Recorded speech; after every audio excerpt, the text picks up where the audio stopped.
بسم اللہ الرحمن الرحیم۔ میں ہوں محمد ضیاء الحق اور آپ سن رہے ہیں F S media network. خبر شامل کرتے ہیں شارطہ سے۔ مارگلہ ٹریفک حادثہ میں جاں بحق 4 افراد کی نماز جنازہ آبائی گاؤں شارطہ میں ادا کر دی گئی۔ ایک ہی گھر کے 4 افراد فاطمہ بی بی زوجہ محمد یوسف، عظمیٰ بی بی دختر محمد یوسف، خالدہ بی بی زوجہ آفتاب میر، شاہ زین پسر محمد یوسف کے نماز جنازہ اٹھتے ہی سب ڈویژن میں کوہرام مچ گیا۔ سسکیوں اور آہوں میں ٹریفک حادثہ مارگلہ کے شہداء کو سپرد خاک کر دیا گیا۔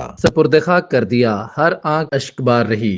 نماز جنازہ میں امیدوار اسمبلی حلقہ 25 نیلم ڈاکٹر سردار ظفر اقبال، وائس چیئرمین صدر نیلم نثار خان، پاک آرمی کے افسران، شاردہ انتظامیہ سمیت ہر مکتبہ فکر سے تعلق رکھنے والے افراد نے نماز جنازہ میں شرکت کی۔ تفصیلات کے مطابق اتوار کے روز کیل مارگلہ میں پھسلن کے باعث پیش آنے والے حادثے میں 13 افراد تھے، جن میں سے 3 افراد موقع پر دم توڑ گئے۔ ایک ہسپتال میں زخموں کی تالاب نہ لاتے ہوئے چل بسا۔ 7 افراد زخمی تھے، جن کو کیل THQ میں طبی امداد کے بعد گھر بھیج دیا گیا۔